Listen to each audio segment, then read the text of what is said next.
If gambling is just probability, shouldn't mathematicians be the richest people in the world? Meet Chris Ferguson. He's a poker legend who turned math into $9 million in winnings. But then meet James Simon, a mathematician who applied probability to Wall Street and turned it into billions. The world's biggest casino isn't in Las Vegas. It's in New York. It's me, and this is a story about why. Now, before you start typing out angry comments about how the house always wins, let me clarify something. The house doesn't always win. There are people who beat the house, who beat it consistently. They're called advantage players, and they use math to do it. Advantage players don't gamble. They calculate. At the roulette table, the house edge is 5% to 6%. That means for every $100 you bet, the casino makes $5.26 in profit, whether you win or lose. But if you're an advantage player, you could reduce the house edge by learning the right strategy. At roulette, you can reduce the house edge to 1.35% by betting on dozens. At blackjack,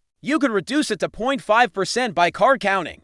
And at craps, you could reduce it to 0.3% by betting on the right numbers. Now, these strategies don't make the game fair. You're still putting money in, so you could still lose money. But they do give you an edge. They turn the tables in your favor, which is why casinos hate them. Casinos don't mind losing money when the house has the edge. But when the edge goes away, well, that's a problem. And no one exploits this edge better than James Simon.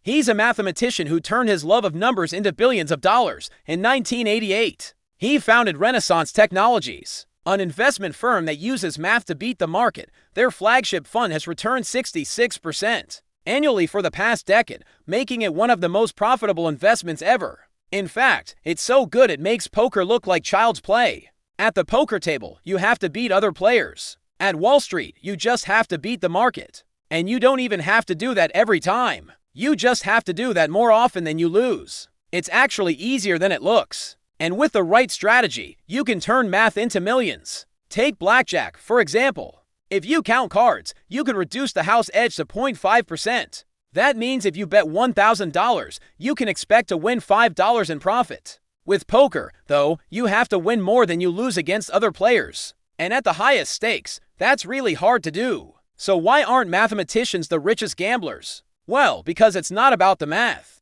It's about what you do with it. You can use math to beat the house, but that doesn't mean you can beat the market.